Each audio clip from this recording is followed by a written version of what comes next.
Henry the Fan and the Dallas Cowboys Radio Network present Touchdown Cowboys! Dallas Cowboys Football 2025 in crystal clear HD stereo. Today's pregame show is brought to you by Volleman's Dairy, the official milk of the Dallas Cowboys. Arrow Exterminators, official pest control provider of the Dallas Cowboys. Blockchain.com. Invest like your icons with Blockchain.com. Tito's Handmade Vodka. Tito's Handmade Vodka is America's original craft vodka. And by DallasCowboys.com. Keep track of the boys with daily podcasts and up-to-the-minute blogging at DallasCowboys.com and on the official Dallas Cowboys app. Now, here's Eric Chiofalo and Bryan Broaddus.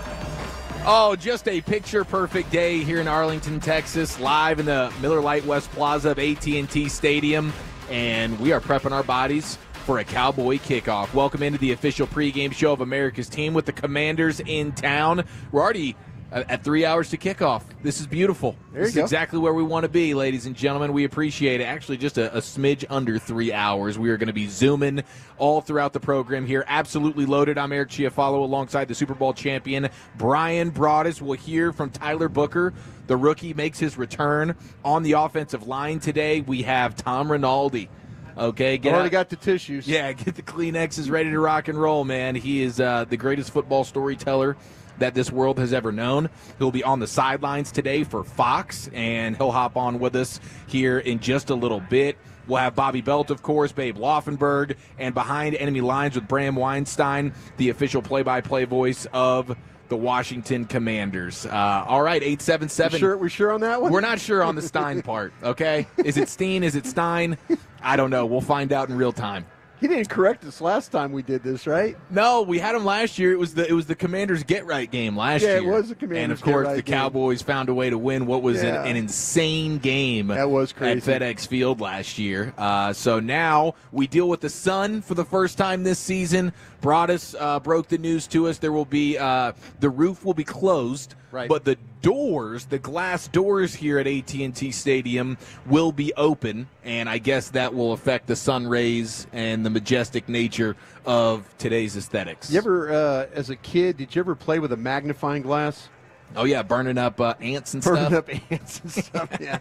Well, that's what that sun going through those windows is like. You stand out there on that field, it's like you feel like you're one of those ants. It gets hotter. It gets really warm. But, yeah, they're going to go with the doors open, roof closed, and so now you'll just not have to deal so much with the glare. So here's their plan. Let's try and prevent as much glare as we can. So I think that would be off to a good start. Anything other than just hitting that curtains button. Anything other than hitting that button, they will be willing to try. It's a football stadium. We need to see the sun, right? No question. We need to see the sun. And it is absolutely beautiful today. If you're coming by the Miller Lite West Plaza, today is the day to get here early and soak in the festivities that AT&T Stadium has to offer for you. Come by, say hello. Broaddus cannot wait to shake your hand, maybe hug take your a wife, picture, take a picture, give you some sports takes, and send you on your way. Talk about LSU's defeat. Yes, anything you want to talk about, I'm open to. Braudis is open for business. All right, let's get into this thing because this is a bit unknown. My mantra for today was this was a crossroads game. Oh. I was going to say, man, you win this game, you're 500 on the season, you're 2-1 in the division. You lose this game, and you're in a much worse spot from a record standpoint, and just psychologically losing to the Panthers than allowing a division opponent to come into your house of the majestic sun, super banged up on a short week, and take your lunch money. That's going to be, especially with the amount of quality teams remaining on the schedule, this feels like a bit of a crossroads game. But I like what you said in the crosstalk there, Broaddus. Go ahead and give us your game day mantra. Yeah, my game day mantra is stand up or get the hell out of here. I love it. And I think, yours, the crossroads, you really are. You're looking at this. What kind of football team are you, and what kind of football team? You have an idea what kind of football team you want to be, but you're yet to figure that all out. Who are you going to be? Who are you going to be? And that's where I kind of got the stand up part of it. Who? We always get on people about, don't ask me the identity question. But here I am talking about an identity. And, offensively, you have a really good identity. Defensively, it's not where it needs to be. And so, you're talking about the crossroads. I think that they're clearly standing right there. Do you want to take the road of trying to get this thing and, in a division that, is probably by the end of the day is going to look really muddied. Philadelphia playing in Minnesota, could that be another Eagles loss? Or a guy, Elliott Shore Parks, is picking against the Eagles. He picked the Vikings to win, which is, for the ultimate homer that he is, that's a lot. Maybe he's going the opposite rule, but yeah, this division could look really, really crazy at the end of this day if the Dallas Cowboys do take care of business. But standing at the crossroads, what kind of football team do you want to be? Do you want to be a 500 football team, or do you want one that maybe will compete for the division title? Eagles, by the way, up 7-3 in Minnesota right now. Elliott's playing the game right now, then, for sure. Yeah, he is. I like what he's doing there. Yeah, he is. Okay, so as we look at this matchup, of course, it's a beautiful CeeDee Lamb return Sunday here at AT&T Stadium. You have Tyler Booker back on the offensive line. We'll hear from him in the player profile coming up in a few minutes, and Turpin back as well. So you kind of get some reinforcements. You lose Diggs to the weird, unknown, sketchy, at-home concussion that he arrived on Friday with at the Star in Frisco, and so you will be down Diggs.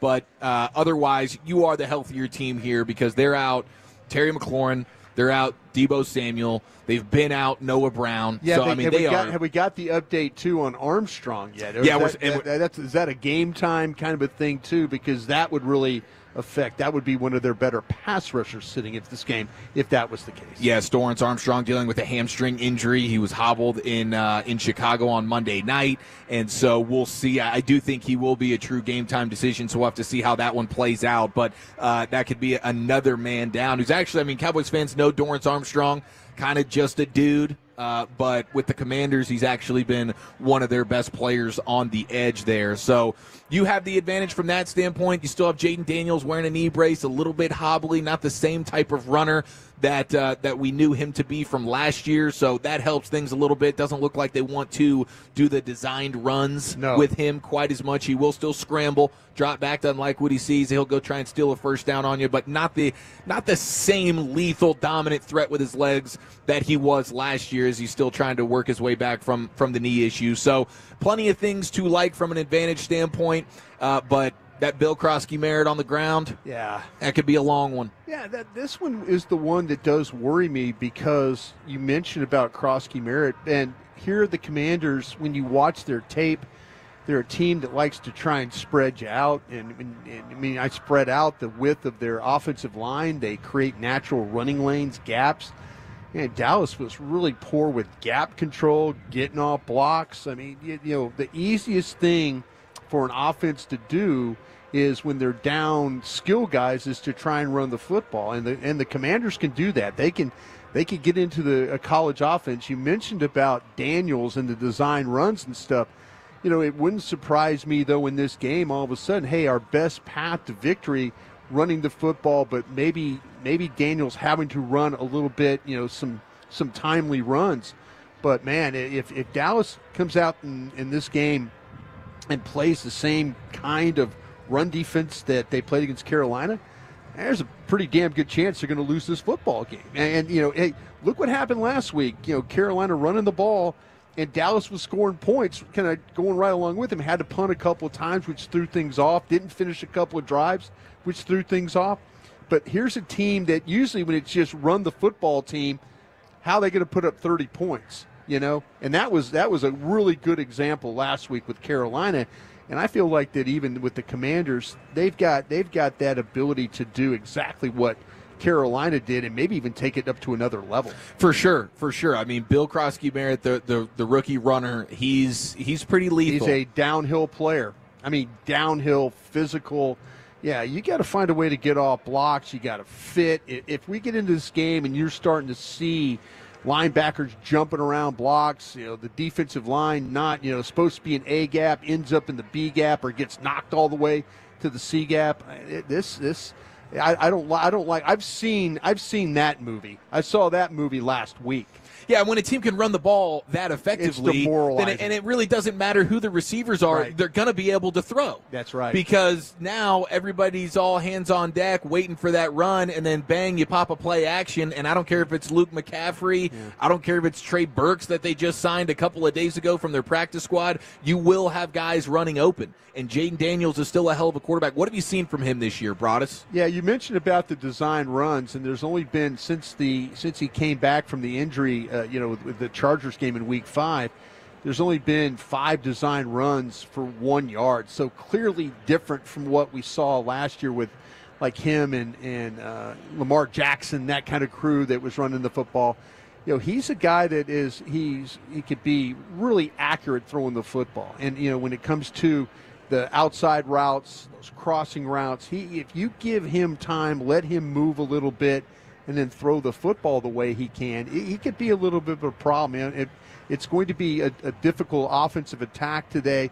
You'll see probably with some Zach Ertz involved, and especially when you get down in the red zone, it turns into Zach Ertz is like he's lining up as a wing, and then he kind of hides. And much like we saw with Ferguson, kind of hides in the line and then all of a sudden releases, and then Daniels flips him the ball and he's into the end zone. So it's going to be a different attack for them. But throwing the football for him has been at times has been very, very good. He's missed on some throws, some downfield long throws that he's missed on. But the Cowboys have struggled a little bit early in the season with that. Would not be surprised one bit if they do try some type of a vertical route, and just to see if how Dallas safety play is going to be in this game. Yeah, it seems like they find a way to get old Luke McCaffrey down the field at least once a game. They sneak him out there. And you mentioned in the red zone with Ertz, I mean, the Commanders, they don't actually get to the red zone as often as some of the top teams. Sure. But, man, when they do,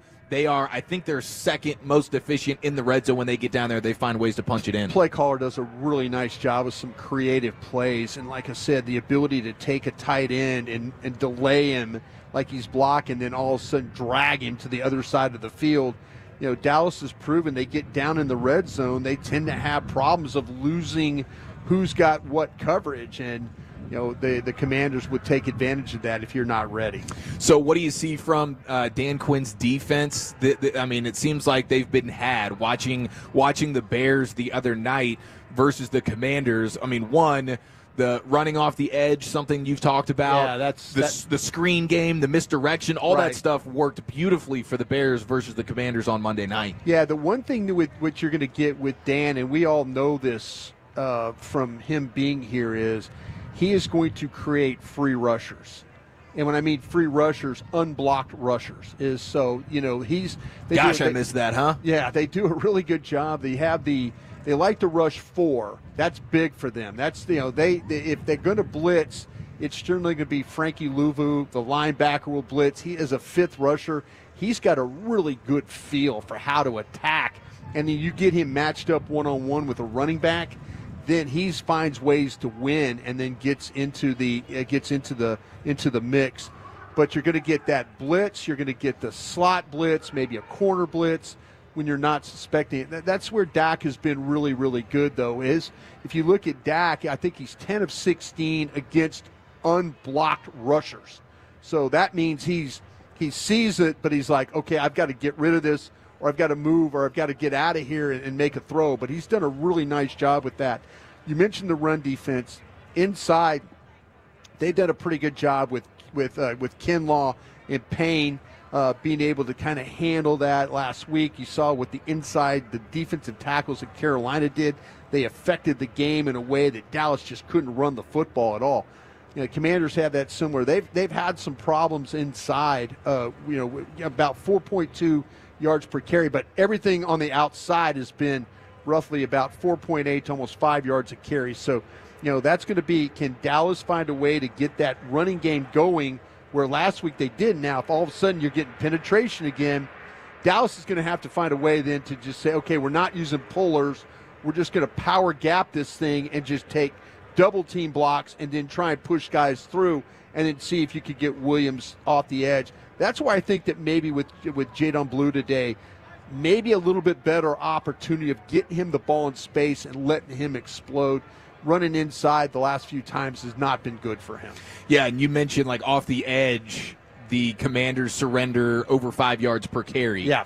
And the Cowboys average a little over 5 yards per carry when they run off the edge. They only do it probably 6 or 7 times a game, but today would be a game to maybe hit that a little bit harder. And, of course, Jaden Blue can give you, like, one of the few critiques of this Cowboys offense right now is just the explosives in the run game. They got a great explosive passing game, and it should get even better today with Lamb and Turpin back.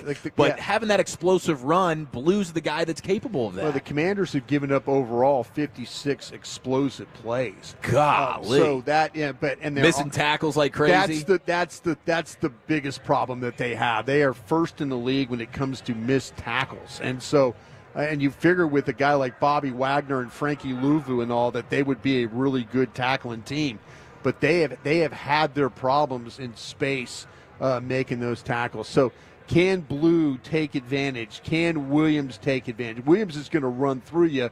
Blue's probably going to run away from you. And we'll see what happens on the outside, too, with Pickens. He did a really nice job, a couple of his routes, catching it and then taking it. Lamb has always been that guy. And then can Turpin get going, too? So a lot of weapons, a lot of things that the Commanders need to be worried about with the Cowboys run after catch. I love it. All right, the pregame party is officially underway here in the Miller Lite West Plaza of AT&T Stadium. Under 2 hours and 40 minutes to kick off. Let's hear from the rookie Tyler Booker making his return today on the offensive line. And, of course, Tom Rinaldi of Fox. He joins us next right here on The Fan.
2 hours and 30 minutes to kick off here at AT&T Stadium. Great to have you in. 877-881-1053. We'll welcome in Tom Rinaldi, one of our favorite guests on the sidelines for Fox today, here in just a few minutes. But right now it's time for today's player profile. The three-time Hall of Famer Chris Arnold standing by with the man returning to the right guard position, Mr. Tyler Booker.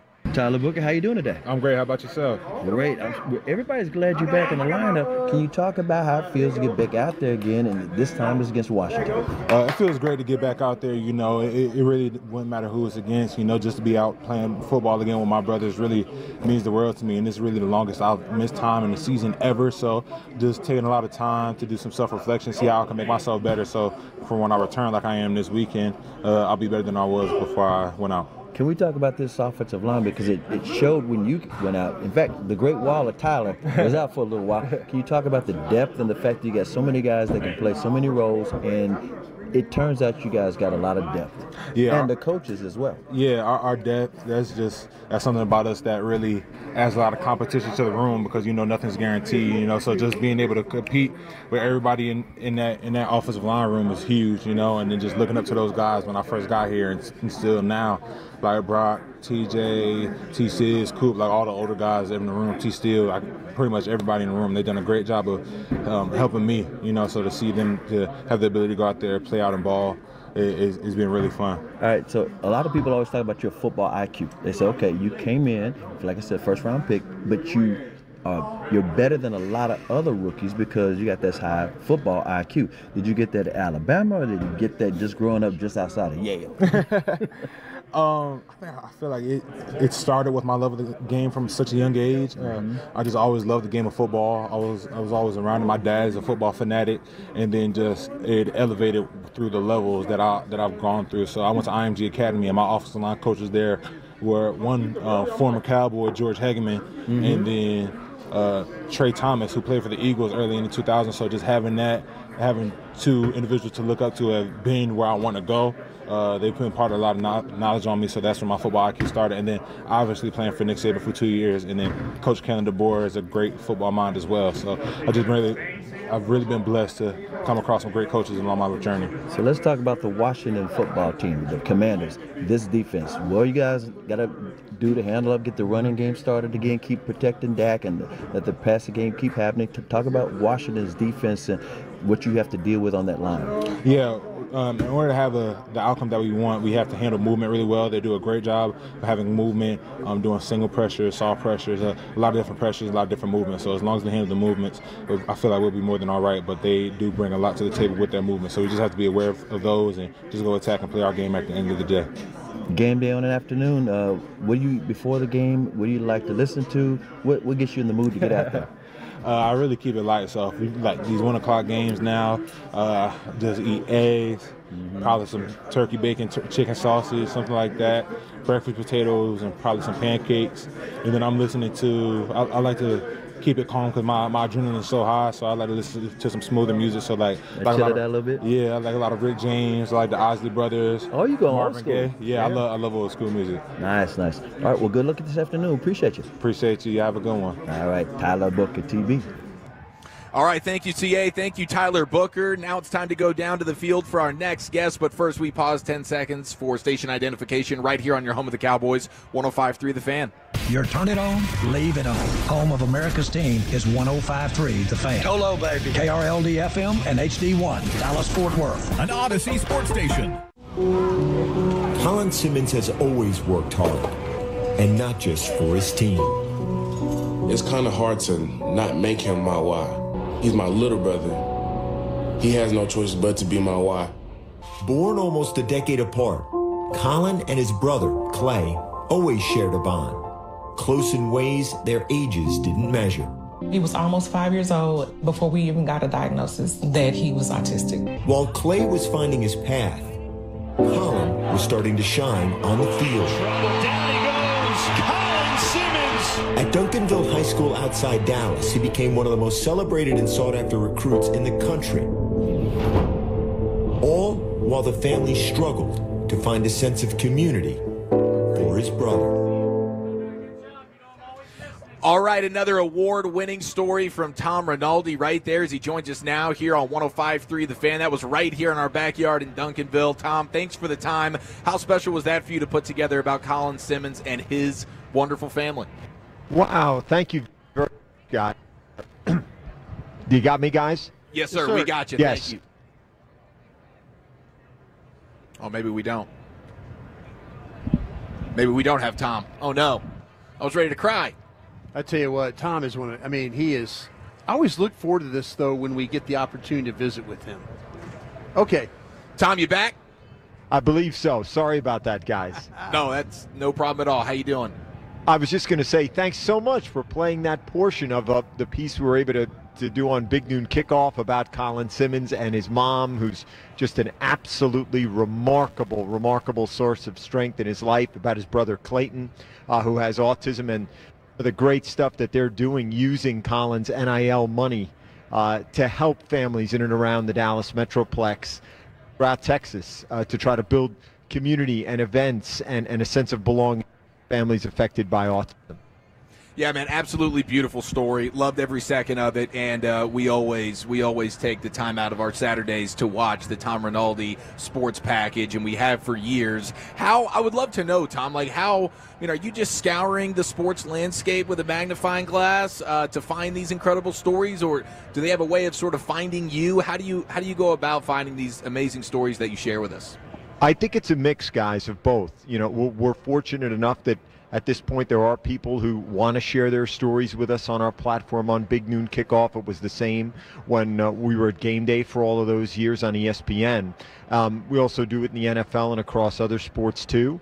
But it's also a matter of outreach, right? Reaching out to teams and saying, is there someone on the roster? Is there someone who's a part of your program who you think would benefit from some shine? Obviously, in Colin Simmons' case, such an incredibly gifted player, such a high-profile recruit, that's easier. But sometimes it's about sharing those stories of players that humanizes them, gives you a rooting interest for them that you might not know about otherwise. Hey, Tom, well, no short of stories here for the Dallas Cowboys with what's going on with Diggs and stuff like that. A little birdie told me you're working the Cowboys sideline today, so I hope I'm right about that. Yes. But when you take on a sideline for a team and you get into that, and we're talking about with something like Diggs, is that the main focus for you, or do you have other ideas of things that you want to make sure that you get into this game? Guys, the math that I describe on the sideline, which is one of the greatest gigs that you could ever have for the vantage point, the adrenaline, the immediacy and emotion of a sideline, really the primary mission is to be an extra set of eyes and ears. And this is the math that I mean, that maybe in all of the contribution that you're trying to make to the broadcast, to the booth and to the truck, maybe 5 to 10% of that is actually on air in your voice. It's during the breaks where you're communicating to our producer, the incredible Richie Zions, Rich Russo, our great director, and being opened up to the booth. And the person who taught me about that communication is Aaron Andrews, and how valuable that is to be that extra set of eyes and ears that can get a camera over, that can help add context for Kevin and Tom when they're in the booth. That's really the prime mission. We come in with all kinds of notes that we never get to. You have to follow the game flow. But the real first purpose is eyes and ears to pick up on something. And you know you've had a good game when you feel like you serve the truck. No question. You always have a great game, and you serve not only the truck but us at home, giving us the valuable information, and we greatly appreciate that. Do you track your steps on a game day, Tom? Because I can only imagine how many steps you're getting in. That's such a good question. I do track my steps not just on a game day. I'm one of those nerds that has the Apple Watch, that has the goals set and all of those things, just to show how small is my life, that I'm actually looking at that for some validation. But yeah, you called me out on that, and I don't appreciate it. I want you to know that. Tom Rinaldi with us here on The Fan. Hey, Tom, have you gotten a chance? Have you caught a football from Tom Brady yet? Have you just tossed the skin around a little bit? Okay, so I haven't, but I shouldn't say that. I have, but there is I'm going to call out a colleague. I'm not going to name the colleague. So when Tom went to the Indy 500, to be a part of promoting the event. It's first time on Fox. We were so excited to have it. If you've never been there, to anyone listening, it is a bucket list event. It is incredible. It's just an incredible event. There was someone, an on-air talent, who just so happened to bring a football to the Indianapolis Motor Speedway, just in case he crossed paths with Tom Brady, just so that he might be able to catch a pass from Tom Brady, just so that someone might be able to maybe record that on his phone. That all happened, and when I saw that, there was a part of me that said, I guess I applaud you for your chutzpah, but there's another part which said, man, if it doesn't happen a little more organically, I don't know. I don't know about that approach. Well, catching a ball from Tom Brady, that's definitely on probably all of our bucket lists here. And let me tell you something, guys. He still has a hose. He still has that base, the technique. He guns the ball when he's throwing it to, and so anyone who's going to make that request, he's not going to dial it down all that much. So you're taking your risks by trying to have that life experience. Helmet and gloves are going to be necessary for playing catch with Tom, that's for sure. Yeah. Hey, Tom, when you look at this football team, Eric and I have kind of talked about it, maybe a little bit of a crossroads game for the Cowboys. How do you see this kind of, maybe not playing out, but where are you at about where they are at this point in time in the season? Guys, there's sort of two quick answers to that. The first is what Tom Brady says, which is you really don't know the identity of your team, its trajectory, where it's really going, what's working and what's not until November. That's a hard thing when there's such scarcity of product and every game means so much. So there's naturally an overreaction based on how any team starts. But in the case of Dallas, where everything is scrutinized, it's such a massive platform, I can't recall, can you guys, another season which has started this way for the team where one side is afire and thriving and the other side is absolutely searching. And the burden, I'm sure you guys have spent a lot of time talking about this, that falls upon Dak, not just as a player, as the leader for a unit on the other side of the ball. Talking to Solomon Thomas this week, he was phenomenal talking about how great Dak is on the other side of the ball in his leadership, in that he doesn't he doesn't yell, he doesn't scream, but he does lead and challenge guys defensively.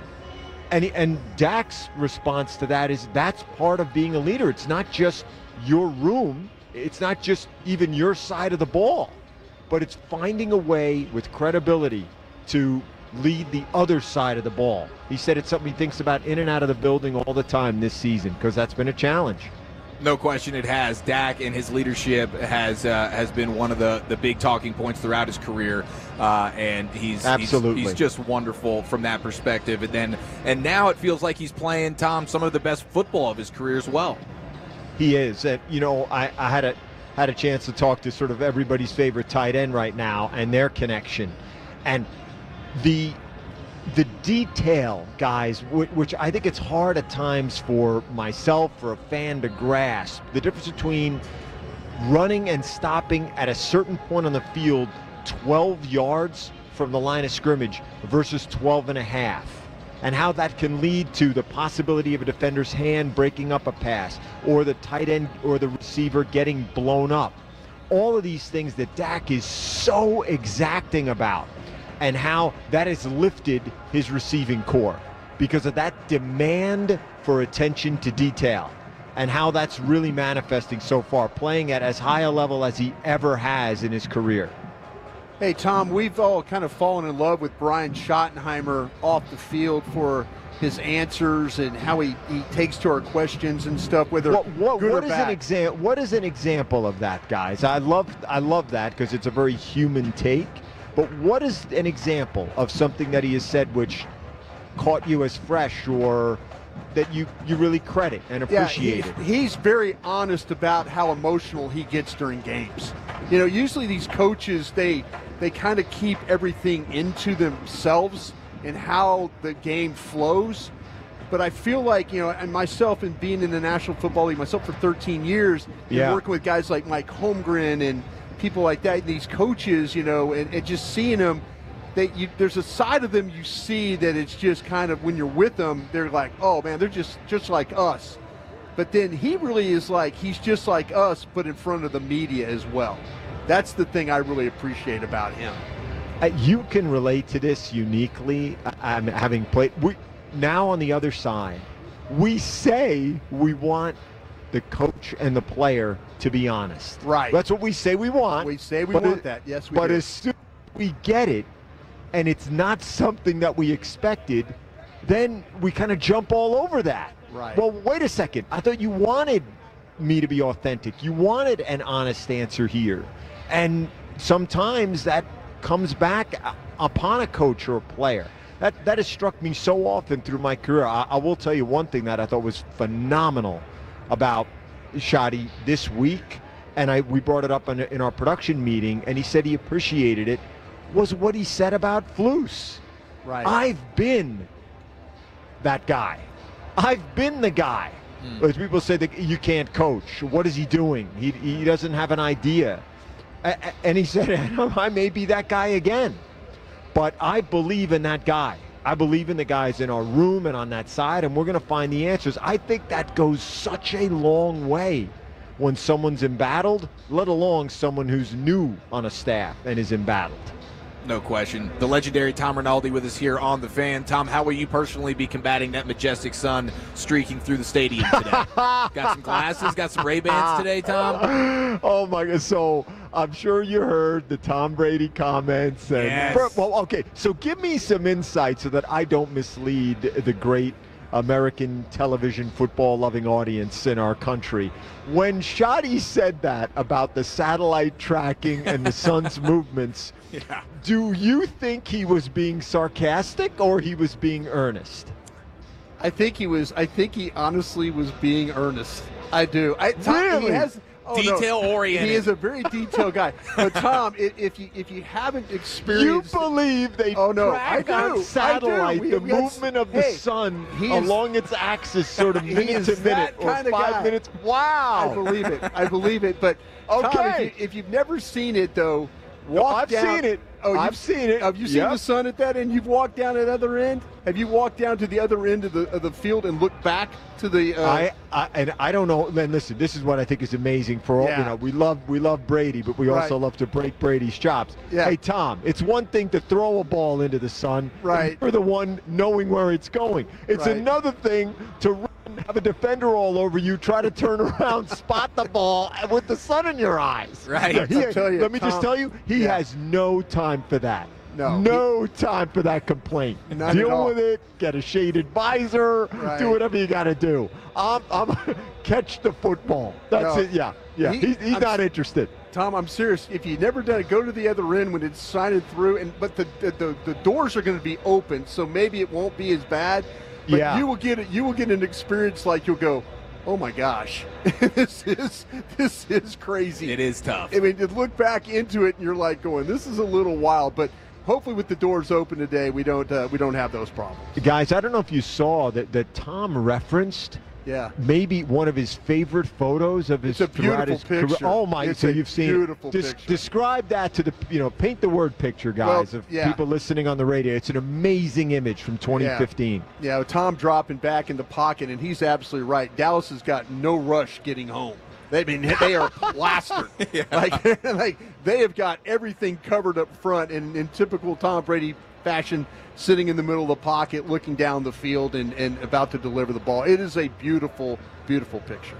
With a sunburst coming exactly through at the right angle with sort of, God's glorious rays, the heavenly glow. It's an amazing image. It's worth finding and looking at. It's awesome. No question. Tom, you're awesome, man. We cannot thank you enough for the time. It is always a treat to get to catch up with you, man. Really appreciate it. Enjoy the game today. Thank you, guys. We're really, really looking forward to this one. There's so many storylines. It's so intriguing. And I know it's not November yet, all due respect to Tom, but this is a big game for trajectory, identity, and belief. No question about it. Tom, you're the man. Thanks for the time, brother. Thank you, guys. There he goes, the legendary Tom Rinaldi with us here on The Fan. Gosh, that is it's wonderful. I want to talk to him. Is there a more positive guy than Tom No, Rinaldi? he just immediately puts you right at ease. You just love every second of it, man. It could be like your team could have lost like 12 straight games, and Tom Rinaldi is going to come here. It's a big game, and you feel like, he's right. It's a big game. This is a big game. No, it is a big game. It really, really is. Yeah, and having him on the Cowboys sideline today, big game for both teams, divisional matchup. Cowboys under 500 right now, looking to be back at 500 and go 2-1 in the division, and it all starts with handling business, particularly in the run game, slowing down this Commanders rushing attack. We'll see how they can get that done. Hey, the creators of Buffalo bring you NFL casino games. Kick off with America's team on and off the reels with Cowboys-themed casino games developed by Aristocrat, a proud sponsor of the Dallas Cowboys. Do you have a gambling problem? Please contact 1-800-GAMBLER for 21 and over. All right, we're 2 hours and 12 minutes to kick off. Let's go inside the Star with our Cowboys insider Bobby Belt live from AT&T Stadium next right here on The Fan.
kickoff here at AT&T Stadium. The doors have opened, so it is official. Broaddus was on this. The roof is closed today, but the giant glass doors have opened horizontally, and we'll see what that does to the sun rays, right? We'll see how that combats things. Let's go inside the Star with our Cowboys insider, Bobby Belt, live from the Miller Lite West Plaza of AT&T Stadium. Bob, happy game day, baby. Let's talk some ball. Happy game day. I'm always happy to talk with ball knowers. Absolutely. And I know 5 days a week you don't really get that opportunity, but Sundays you relish that. No. 4 days a week I don't get that opportunity. Friday we talk to Shoddy. That's a great point. Your bestie. Yeah. Your bestie. By the way, 877-881-1053. Meat Church Menu of the Day champion will be announced here momentarily. There you go. So let us know what is on your Cowboys game day spread with the Commanders in town. Actually, Matt Pittman's listening. He was just texting me what's going on. He cooked he had a deal that he did a big a roast yesterday for a bunch of folks. So, did he really? Yeah, no, Matt's got he was talking about how he met Tom Brady and all that stuff like that. The so roast of Tom Brady. Yeah, when you kind of get when you get to be big time like Matt Pittman, I guess you get to run in those circles. Well, right? It's a good time to announce that whether you're a backyard griller, Cowboys tailgater, or Pitmaster Pro, Meat Church has everything you need. Visit meatchurch.com, your ultimate destination for the finest rubs, seasonings, and barbecue supplies. Matt Pittman and Meat Church, the official Pitmaster of the Dallas Cowboys. Bob, how are we feeling about today's game, man? I'm thinking, despite all the wide receiver injuries for the Commanders, I'm still thinking of just a buttload of points. Man, as I was driving in, before I had to turn around and go get my credential that I forgot, but as I was driving in, I heard Fred Davis talking to you guys in the last show on 105 through the Fan, and him saying that his prediction for the score I heard was 27-17. That's too low. I think that's going to be way too low. Today, I agree. Today feels like one of those who has the ball last games. Yeah. I think this is a game where both teams go over 30 points today. Okay, so the Diggs thing, obviously, pretty weird. Yeah, it's weird. That's the kind of thing you need Pablo Torre to find out, because it's very. Everything around Trayvon Diggs, it feels like, has been very bizarre over the last 2 years or so. Whether it's the interaction he had with a local reporter about nuts and almonds and all sorts of things like that, or just the issues that occurred with his de-escalator in his contract, where he was at in his rehab, what he communicates to the Cowboys, what the Cowboys say he communicates to them. It's just everything has felt so difficult for 2 years with him in an unnecessary way that this is just another odd layer of it.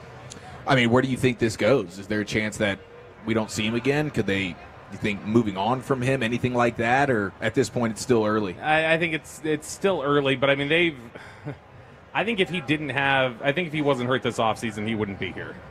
I think if he was completely healthy during the offseason, they would have moved on. They would have found a trade partner, or there would have been a release or something like that. So I think that this was going to be an opportunity like, well, we got him this year, so go ahead, let's figure things out. And so far it's been difficult repeatedly, whether it be them being frustrated with some things he's doing in coverage, technique. I think some of the social climate or social temperature around him whenever he talks to the media, the odd press conference and training camp that he gave to without a shirt on with Trayvon or with Micah Parsons and everything else that's gone with that. It's just been a very, I think they feel like they paid him and they all of a sudden got a different, not only a different player, I think they felt like they got a different person after they paid him. And so there's all sorts of stuff I think that ties in there that makes it a complicated situation that I wouldn't begin to guess what the very next thing will be. So we weren't, what you're saying, then you weren't shocked then what was said about him in training camp at all then, right? No, not at all. And then, and they went strongly. Is this, and I asked this last week to my guys on my show, is this the Amari Cooper divorce that way? Man, there's some parallels there. I think and Amari's was more about availability, right? Yeah, and I think, they were, no matter what they say, they were frustrated he didn't get, the COVID vaccination. Yeah. And then they missed the 2 games, and they lose both those games. They got frustrated. And they got mad at him for, but that's his choice, right? Yeah, and they get frustrated with him. They were frustrated at times with his interactions with Sanjay Lal and some of the other things that they felt like communication wasn't always good. So it's similar. I think the difference is that they always knew when he was out there like they were generally going to get something from him. But like his availability was a question, but if he was out there, he was going to give him something. Usually, take the Jets game out of it in 2019, where he had 3 plays and came off the field. Diggs, I don't think they know. It's similar if he's going to be available, but then once he's out there, it's like I think they're like, we don't know what version we're getting when he steps out there. Amari was a guy who he wouldn't practice all week. He wouldn't go through pregame warmups, and then he'd step out there and he might give you 6 for 106 and a touchdown. That was him. Diggs is just, it's a total coin flip. I'm going to do something really irresponsible here, and I'm going to try and put you on the spot, but do it. We'll see. Is this something that we worried about with David Mulugeta being this kind of deal with him, with the agent and stuff like that? Are we, in terms of specifically, are we worried about an agent issue with Diggs or Mulugeta with Diggs? Because Mulugeta doesn't represent Diggs. I'm sorry. I was thinking about an agent deal. I'm sorry. An agent deal. Ryan Rubin is Ryan Rubin. I'm sorry. I was. The thing about it, I don't know why Mulugeta popped my. But I was thinking maybe an agent thing, and I was trying to tie it into what we've seen from David Mulugeta. Oh, okay. And that way, my apologies. There may be. It could be that there's some friction there. His agent Ryan Rubin is not a. He's not an agent who has a ton of clients across the NFL. But you see a path, right? Yeah. There's a little bit of mystery, I think, with him for a lot of people across the league. Darrelle Revis' agent used to be that way. A guy named Zach Hiller, where it was like people were just kind of he was kind of a man of mystery. You couldn't even find a website for him and stuff like that. And so that I think just ties into the nature of the way Diggs is and the things that he has. So I don't think it's also a surprise that there's, sort of an odd relationship potentially where it's like, well, we don't really know much about this agent and the tie-in, and then, the insistence on some things they probably want for their client. But, look, I think the biggest thing for them is if you ask them what kind of guy is Trayvon Diggs in the locker room before they paid him, and you were to ask them what kind of guy is Trayvon Diggs after they paid him, it's wildly different answers, and I don't think they had any anticipation that was going to be the case. Yeah, that's tough. That is, we've seen it happen with guys. You never know how they're going to handle it when they do get paid. Bryan, did you guys ever in Green Bay or any of your time ever felt like you had a guy that changed after a payday? That's a good question. Not just changed in terms of their effort, but just changed almost the personality type. I just kind of felt like that every time it's been here. It wasn't. I don't remember maybe that means something. I was just in Jacksonville for a year, and I'm trying to think about guys that got Albert Hainsworth. Albert Hainsworth was a guy who's generally been tagged with that as a guy who's just a monster, and then he ended up with this Washington team on a big deal and completely neutralized. But that was again more about effort and things like that. I think where this is, I think for them so different because it's like we're dealing with somebody. It's like I got married. I got married to you, and all of a sudden my wife is different than my girlfriend. Who is this person? Like I think they felt like they had an intense competitor who fought through things previously. Yeah. And now I think they feel like they got somebody who it's not even his biggest concern in life is the football field. Yeah, I'm looking this up, Bobby, because it was a player, but go ahead, talk. I got a player I think I'm just making sure of something. Cowboys run game bounce back today, yes or no? I would think so. Last week I think a lot of the stuff that you saw was just they got their butts handed to them. That's basically what happened against Carolina. Carolina chose to go in there and just say, let's beat them up, and they had success doing it. And so, I think that a lot of it is not stuff that I think is lingering. Javonte Williams, I think specifically did have a bad day himself. It wasn't just the blocking, but blocking wasn't great, and Javonte Williams wasn't always good with his reads in the hole. He wasn't always decisive. He wasn't always making the right decision. So I think that's a part of it there. But, no, I think that they can absolutely bounce back today. I think that this is a defense that Dallas can operate just fine against, whether they want to throw the ball or run the ball. I think that they're going to have success doing that today. The question will just obviously be, can you slow them down enough to be able to have success? All right, James in Kentucky or Robert in Carrollton for the Meat Church menu of the day. Pick a name without a menu. James is going with the fried chicken, mashed potato, homemade situation.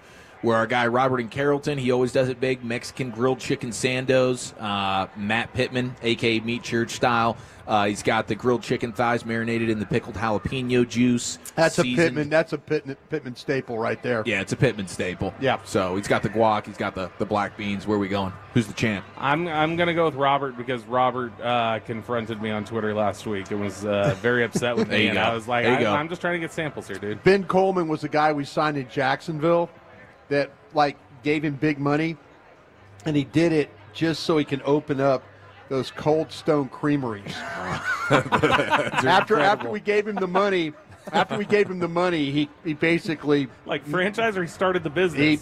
He bought a franchise, and that was his thing. We all have dreams. He's living out mine. Yep. All right, Bobby, we appreciate the time, man. I love you all. There he goes, Cowboys insider Bobby Belt, live here at AT&T Stadium. Under 2 hours to kickoff. Let's go in the booth and chat with Babe Laufenberg. Cowboys Commanders next year on The Fan.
Tyson's Dairy, the official milk of the Dallas Cowboys. Tyson Foods. Get your Tyson Cowboys Star Nuggets available now. And by DallasCowboys.com. Keep track of the boys with daily podcasts and up-to-the-minute blogging at DallasCowboys.com and on the official Dallas Cowboys app. All right, it's a Week 7 football party here at AT&T Stadium. Great to have you in the official pregame show of America's team. An hour and 50 minutes to kick off with the Commanders in town. The roof will be closed, but the doors swung wide open to see how that combats the sun rays today. And now let's go ahead and welcome in our good buddy Babe Laufenberg for a football conversation. Babe, happy game day, brother. How you doing? Doing great. Good afternoon. Looking forward to a good game today, and I think it's going to go down to the wire as they all have for the Cowboys for the most part this season. yeah, no question, especially here at AT&T Stadium. We're on quite a run of overtime thrillers with all the points in the world being scored here. So I tend to agree with you. Now, let's start on the Commander side of things. What are you seeing from Jaden Daniels? Everybody was concerned and some whispers about a potential sophomore slump from him. But what have you seen from Jaden Daniels? Well, I mean, I see the same guy that we saw last year for the most part. I don't believe in the sophomore slump, just so you know, but I know everybody talks about it. But you look at C.J. Stroud last year, people were saying that about him down there in Houston. Well, he lost all his receivers. So, yeah, you're going to slump when you don't have your top receivers out there. And Jaden Daniels is kind of going through the same thing. And obviously Terry McLaurin's out, but, he missed all of training camp. So even in those first games when McLaurin was there, he was ramping up, so to speak. And so, hey, Jaden Daniels, he can throw it straight. He's as elusive as they come, as we all know. That hasn't changed. So, I mean, they're going to have their hands full. Again, the big difference is, you guys have touched on it, obviously, Washington is down their 3 top receivers. So if you looked at the Cowboys, just take away C.D. Lamb, take away George Pickens, and take away Tolbert. What are you throwing out there on the field? You got Flanoy, and then a couple guys you're bringing up from the practice squad. Well, that's where Washington is today. Well, Babe, why do you not make me feel better? Because they're going to turn around and hand the ball to Krosky Merritt, and you're going to have no answer for that. Well, they're going to do that, and they're the second best rushing team in the NFL by virtue of number of yards. Only Atlanta's rushed the ball better than they have, and obviously Jaden Daniels is a part of that. Again, he missed 2 games with a knee injury, so he's kind of feeling his way back. But yeah, I mean, if you watched the Carolina game, which I assume the Washington coaches did, Carolina just played bully ball. Sure did. It wasn't even close. So Sam Cosmi, their left guard, I think they have activated him. I'm assuming he'll start. But so Washington will shore up their offensive line a little bit. But yeah, I mean, you look at the Cowboys over the last 3 weeks, and the first thing you say is, hey, we're going to run the ball on these guys. Babe, this is more of a veteran bunch here with the Commanders than I think people realize, huh?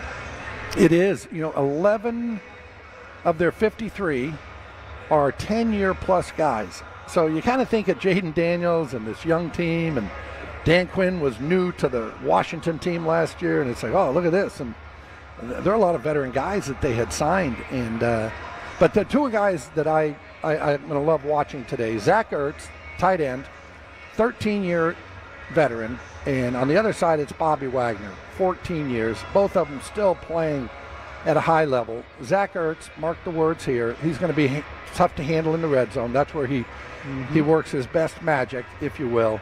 But the beauty of those guys too, for a head coach or an organization, you don't last 13 and 14 years in the league like they have by not having attention to detail. So you just tell your guys, hey, okay, on defense, right? Hey, wherever 54, wherever Bobby Wagner goes, you go. When he goes to eat, you go to eat. When he goes to the bathroom, you go to the bathroom. Same with Zach Ertz, right? You just follow him. You don't have to do anything else. Sean Lee was that guy here for a linebacker coming in. I know Leighton Vander Esch kind of took to that to some extent. But you just say, hey, I don't need to really do anything with you. Whatever Sean Lee does, you do, and you'll be okay. And Ertz and Bobby Wagner are those guys for Washington. It's Babe Laufenberg with us here on The Fan. As a quarterback, how do you go about trying to keep Pickens and Lamb happy after, Pickens really stepped up over these last few weeks without Lamb, but now it's just going to be a pick your poison situation. Yeah, and I'll be honest, George Pickens has kind of been better than I thought he was, so that's on me. But it's also on Arthur Smith, the OC at Pittsburgh. He ran 4 routes. We talked about this, I think, in the very first game. He ran 4 routes in Pittsburgh, and so they're giving him a lot more to do in terms of the defense has to cover more than 4 routes. They've moved him into the slot. When CD was out a little bit, they found out, oh, he can do this too. So there's no question those two are going to be a handful for defenses, but I do believe there are enough footballs to go around. I mean, Dak's going to throw it, provided the game doesn't get out of control. He's going to throw 30, 35 times. You know, they can each catch 5, 6 balls of those 35 passes. Babe, sorry. No, you're good. Babe, I tell you the player that I really liked watching on the Commanders defense, and it's been the last couple years I liked him at Carolina, was Frankie Louvu. And you kind of talk about with Wagner, the veteran guy, but they've taken advantage of him a little bit in some of the coverage things that they've done. But Frankie Louvu he's a blitzer, he's a cover guy, he's a downhill linebacker. You don't get a hat on him, there's going to be some problems today. Yeah, and it's funny because anytime you make mention of another guy or you compare a player to another player, and everybody wants to say, oh, well, he's not that guy. And I said, no, he's not that guy, but he's got pieces of that guy. And Troy Polamalu, who we saw with the Steelers, kind of a little bit of that guy. I mean, he can do everything, to your point. He can cover. They'll blitz him. He's got 2 sacks on the year. He plays the run. I mean, he's just one of those guys, almost like when you go to that high school football game and there's one kid out there on defense making all the plays, and you say, wow, that kid's really good. Well, Frankie Louvu is that guy, but he's in the NFL with all these other great athletes out there, but he just always seems to show up around the football. It's Babe Laufenberg with us here on The Fan. Babe, last week, Cowboys couldn't really get the rushing attack going. Do you feel better about that today? I do, and again, I think they just got bullied in Carolina, and that's not the way they have played, and you have to, I know when guys go out there, you say, oh, well, he's back, and sometimes they're back playing, but they're not 100%. For the Cowboys last week, both their left guard and left tackle were playing their first game coming back from injury, right? And so that takes a little bit of time. But hey, Carolina, their defensive tackles, they just whipped them up front. They manhandled them. I can't see Washington doing that again. We all know what Daron Payne is for the Washington Commanders, how good he is at defensive tackle. But I got a feeling that the Cowboys, too, they were a little embarrassed about that performance up front, their offensive line last week, and you have to think they'll be a little bit more determined football team today. Babe, I kind of felt like watching Dallas try and block. Carolina took away their pulling game with the penetrations and stuff like that. Yeah, they shot. Yeah, excuse me. Gaps. Go ahead. No, the gaps. Yeah, they didn't do a very good job. Like, they're passing guys. Dallas is trying to pass guys to each other, and it just, Hoffman couldn't get across, and it just seemed like they were off that with just trying to pass, but the penetration with all the stuff that Dallas likes to do, pulling to try and get point of attack blocks too. Yeah, and I remember Bill Walsh used to always say, we're going to beat our man to the point of attack. Right. And that's exactly what Carolina did last week, and it did screwed up some of the blocking, but they also, they were just they got beat whipped them up. one-on-one. Yeah, and, they sure did. We hadn't seen that this year, but we certainly saw it against Carolina. And again, left guard, left tackle coming back from injuries. They're getting their feet wet. They'll be better this week. You hope. And so I don't see that happening again. Babe, are you more likely to confuse your middle finger and your thumb or get concussed at your own house? You don't have to answer that. I just wanted to do it. I love you so much, babe.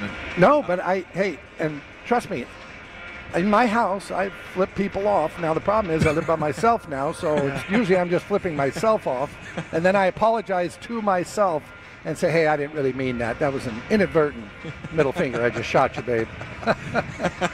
Hey, congrats to your IU Hoosiers, bro. Hey. Keep that thing rolling, and enjoy the game today, babe. We'll be listening. I appreciate it. Thank you, guys. Yes, sir. There he goes, Babe Laufenberg with us here on The Fan. Reliant is proud to power the home of the Dallas Cowboys and the homes of Cowboys fans across Texas. Reliant, the official energy provider of the Dallas Cowboys. All right, we are 1 hour and 41 minutes to kick off here at AT&T Stadium. Let's go behind enemy lines with the voice of the Commanders, Bram Weinstein, next here on The Fan.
The handoff spins back to the left. Has a wall in front of him at the 15. Breaks the tackle at 10.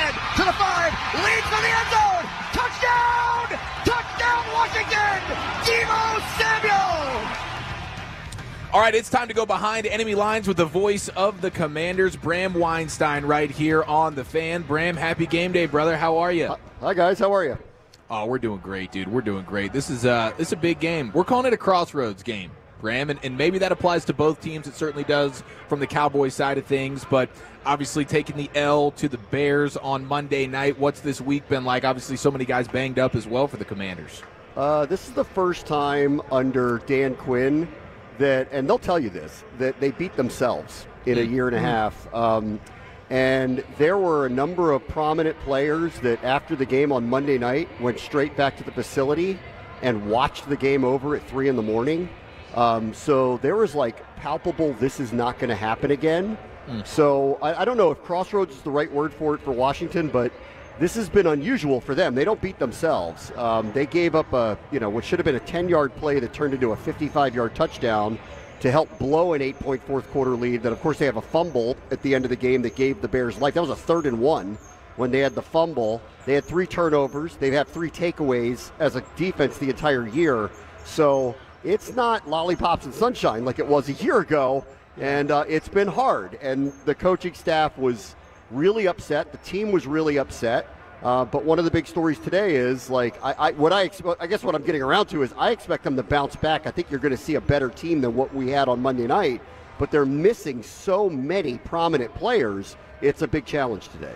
Was there any travel snafus with some of the weather issues yesterday?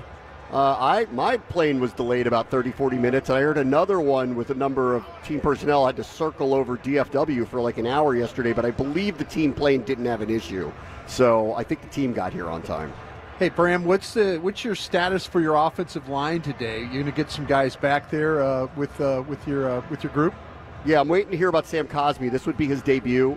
He tore his ACL in the divisional playoff game against Detroit, and he's been coming along really well, and he's up for the first time this season. So will he start at right guard? We'll wait and see if that's going to be the case here. They need it. This feels like a day where if Washington can't win time of possession, doesn't have a hog-esque effort, that it's going to be difficult. They only have 4 wide receivers up because they're out of bodies. And, I don't know if Dallas has seriously taken any of the players as a downfield threat seriously whatsoever. So, this is going to have to be a manufactured offense. I will say this, though. They've been dealing with injuries. Terry McLaurin hasn't played in a month. Deebo's going to miss today, unfortunately. It'll be his first miss, but he wasn't himself the other night after he suffered a heel injury. Noah Brown, who you guys know really well, hasn't played in a month. And they're still number 7 in scoring in the NFL. So they have figured out a way to be competent on that side of the ball. Jaden didn't play 2 of those games. So they've figured out a way to be competent here. But this is going to take a really, I think, interesting game plan to try to figure out how to, 1, keep the Cowboys off the field, and 2, manufacture some points today. Yeah, Bram, I'm expecting Luke McCaffrey to be the FedEx Air and Ground Player of the Week, by the way, with the way that. I hope you're right. Yeah, but I want to ask you, though, a little bit. I really did, when we do a lot of coverage of the NFL draft, here on 105.3 The Fan, and I want to ask you about with Josh Connerly and how that's how's the transition been from a very nice player there as a college player and then coming into the NFL? Yeah, it's taken a little bit of time, but he went from left tackle in college to right tackle, and then he got a murderer's row to start the season. We opened against the Giants, Green Bay, and the Raiders. So he got Brian Burns and Kayvon Thibodeau and Abdul Carter to a lesser degree. He wasn't playing very much in the opener. And then we got Micah in week 2 on a short week, and then he got Max Crosby.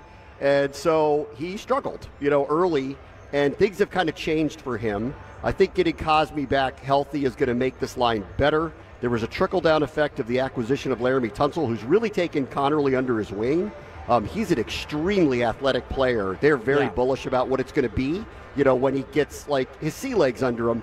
And it has gotten better. We're not calling his name very often. The offensive line for this team, if they can stay healthy, will be its offensive strength outside of the quarterback. Voice of the Commanders, Bram Weinstein, with us here on The Fan. Bram, for fantasy purposes, if I had to start a Commanders receiver today, Why?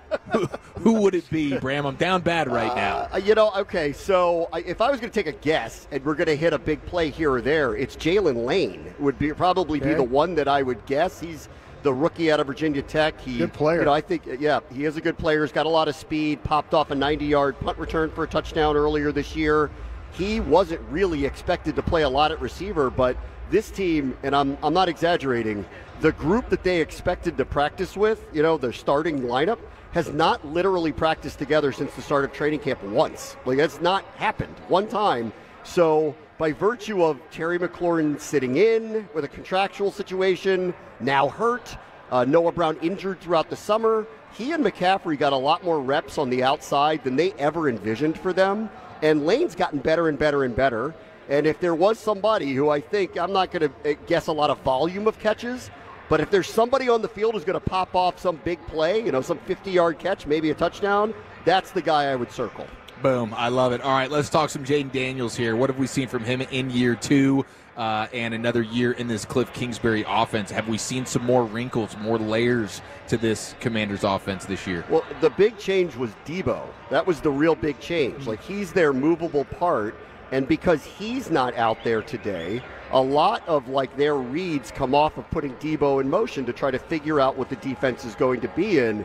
I'm sure there will be motion today, but is Dallas going to take any of those people in motion seriously, like they would take Debo Samuel? I don't know. So are they going to give away what they're doing by watching Luke McCaffrey or Jalen Lane, for that matter, or Chris Moore, someone like that go in motion? So that was really the big change, was the addition of Debo Samuel. He unfortunately hurt his heel. He was not himself on Monday night, and they're giving him what I've been kind of described as the week off. It's a pain maintenance thing, and hopefully he'll be back sooner rather than later. So that's been the big difference. They haven't practiced a lot together. Jaden Daniels then got hurt in week 2, missed a couple of games. And so this has been kind of scotch taped together, really, throughout the course of this point of the season. And frankly, the way their defense is played, which is not getting takeaways, ranked 26th, they're giving up a ton of big plays, which ought to bode well for Dallas today. Ton of big plays. The fact that they're 3-3 and top 10 in scoring is practically miraculous, and I think tells you a little bit about the job Cliff Kingsbury has done, and obviously the special talent that Jaden is. Bram, you mentioned we're going to get the inactives here in a little bit, though. Dorrance Armstrong was we were watching him on the injury report with the hamstring.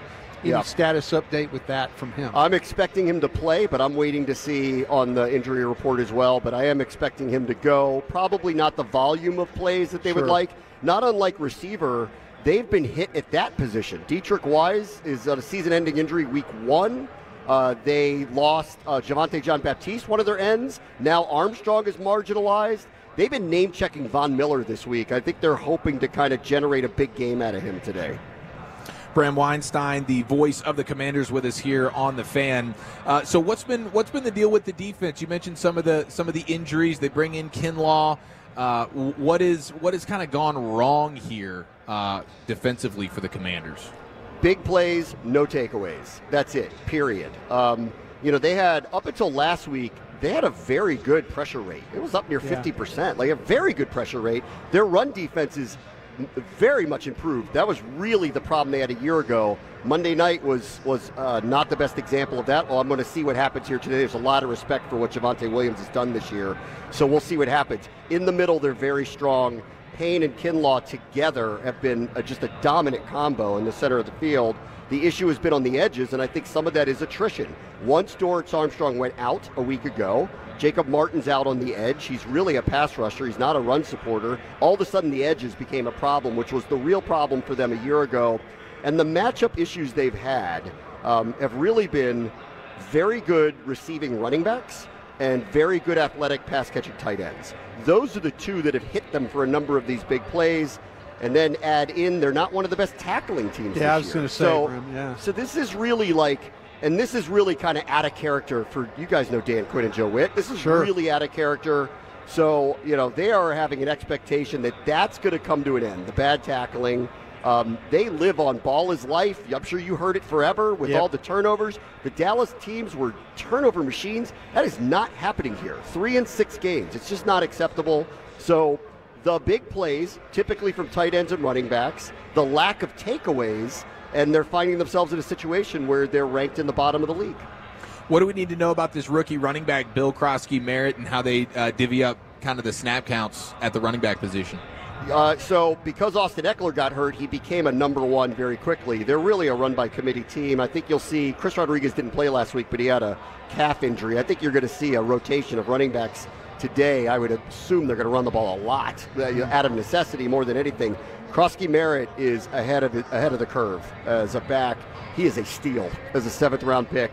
He can get thin. He's not scared.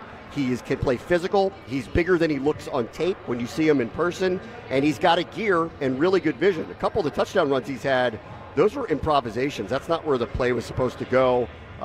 He's really, really, really ahead of the curve right now, and he's been a real hit for them with the one caveat of he's fumbled the last couple of weeks, and obviously they want to see that change. Speaking of rookies, how about the corner Trey Amos on the outside there? What has he been doing? Best corner on the team. Walked in essentially in the spring. You know it when you see it. He's a day one starter. He's been all of that. He's got the best opponent passer rating against him. I can't recall him giving up a big play this year. He's just been outstanding. And I think the other sign that's coming around here, Marshawn Lattimore has been better the last couple of weeks. He said something in the summer to us. They hadn't played a lot the last few years. He was injured last year when they acquired him. And he told us, he's like, I'm still trying to get my technique down. So, I think we've seen that kind of turn the corner the last couple of weeks, and in particular against the Bears, against high-end receivers. Let's see it today. We know who your duo is, so let's see it today. I'm sure they're going to get tested. But again, up to this point, it's not receivers that are killing them on the big plays. It's been the underneath stuff and bad tackling. Bram, thanks so much for the time, man. Enjoy the game today. All right, thank you, guys. Absolutely. There he goes behind enemy lines with the voice of the Commanders, Bram Weinstein, right here on The Fan. We are an hour and 22 minutes to kick off here at AT&T Stadium. We'll get the scoop from Christy Scales coming up here in a few minutes. But right now, let's go ahead and pause 10 seconds for station identification right here on your home of the Cowboys, 105.3 The Fan. Your turn it on, leave it on. Home of America's team is 105.3 The Fan. Hello, baby. KRLD-FM and HD1, Dallas-Fort Worth. An Odyssey sports station. United Healthcare is the proud official healthcare partner of the Dallas Cowboys, bringing you coverage you can count on to Cowboys territory. Learn more at UHC.com. The eats are just at an all-time level here today at AT&T Stadium. Legends Hospitality getting it done once again. And we are now in the point of the proceedings here this season where you start to get some of the new items. New items, yes. Right? Mm-hmm. So today is the Rowdy Dog. And it's a rowdy dog. Oh, this is incredible. That thing is impressive. And the Pepsi Blueberry Raspberry Freeze, awesome. or the Blue Raspberry Even Freeze. better. Really dominant. Yep. Broaddus just completely housed that thing within seconds. In a matter of avoided the brain freeze, which I thought was impressive. I couldn't stop. It was just so good. We have the a Sonoran style hot dog, Nathan's all beef frank, and it's as big as you can imagine. Yeah. That's it's 4th and 1, yes. and it's a full one. It's a full one. This right? isn't Yeah. this isn't just like this isn't a 4th and inches situation. Yeah. This is a 4th and a full yard when it comes to the Nathan's all beef frank, wrapped in bacon. Hello. And a brioche bun topped with candied jalapenos, pico de gallo, and some spicy crema. And let me tell you, this thing is absolutely fantastic.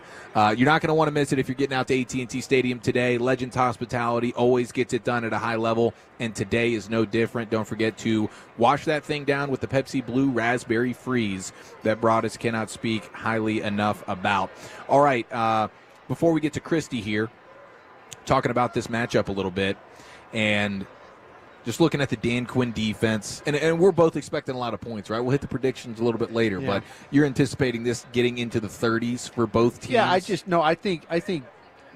feel like Dallas is going to walk this thing off. Last week they did, and they had a chance to, in the last 6 minutes, to maybe kill the game and then, get out of this thing, but they didn't do that. I kind of expect, though, that we're going to see a really, really tight game throughout, and then maybe the last drive gets it done for you. But, yeah, I think it's going to be like a 31-28 type game. So when you look at the Dan Quinn defense, we're all pretty familiar with it. Now, these Commanders are not executing it at a super high level at this point. You just heard Bram Weinstein tell us missing tackles, explosive plays. He said the pass catcher backs out of the backfield, the tight ends. Tight ends been a so problem. could you see Javonte Williams, Jake Ferguson, Jaden Blue get going here? They're giving up like 11 yards per reception to tight ends this season. You'd have to imagine a lot of the attention going to Lamb and Pickens, of course. So I think the opportunities are going to be there. They play a lot of man coverage. They blitz more than the league average, but I noticed they blitz a little bit more on first and second down, maybe to try and blow up the run game for some of these teams. Yeah. They do the stunts and things like that we twist the front. We're familiar with, and then they play nickel like almost all day long. And one of the things they play dime though too. But so they get even smaller. Yeah. So what they do is though they'll play nickel in the early downs, and then they'll get to in later downs they'll put dime. Dime is going with that 6 defensive backs, and I think what they do the dime package stuff for is to be able to handle what we're talking about, the tight ends. And we might see that today. How do you treat Jake Ferguson? Do you treat him as a wide receiver with a dime corner? And so there's a lot of but they've struggled. They've struggled at safety has been a big problem. I mentioned when we were talking with Babe, Frankie Louvu can cover, he can blitz, and they might have to think about using him a little bit more in some coverage today, as opposed to him coming in. They like to rush the 4, but the guy that teams have kind of taken advantage of, is the other linebacker, Bobby Wagner. Bobby Wagner has been a liability in some pass coverage stuff, whereas Louvu has been one of the better cover guys. So they might have to think about how they really want to play against Ferguson. And then also with Turpin being back, that could be a problem for him. How do you do things in the slot? Bryan wasn't talking very much about Mike Standerstill from the who was a couple years in the league, the Michigan defensive back. He plays in the slot, and he's had some problems in some coverage. So what do? You put Lamb in the slot and just attack him that way, or do you take Lamb and put him on the outside and then put Turpin to the inside? So there's going to be all kinds of things that DQ is going to have to try and do to match up for these Cowboy wide receivers. Yeah, there's a lot to handle. We've seen Dan Quinn defenses firsthand right here with the Cowboys, and they can get bullied by physical teams. Yeah. Bigger personnel groupings, running the football. You feel great about this Cowboys passing attack right now, so I would expect the run game to get going as well today. But, of course, limiting the turnovers, and the Commanders, the Dan Quinn defense lives off turnovers, and right now the Commanders have just not been able to force them. So taking care of the football, running the football, it should be a fun day here when it comes to offensive output at AT&T Stadium. All right, we're just over an hour and 15 minutes to kick off now. Let's go inside the building. Welcome in the best in the business, Cowboys sideline reporter Christy Scales. She gives us the scoop next right here on The Fan. Fall is here.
podcasts and up-to-the-minute blogging at DallasCowboys.com and on the official Dallas Cowboys app.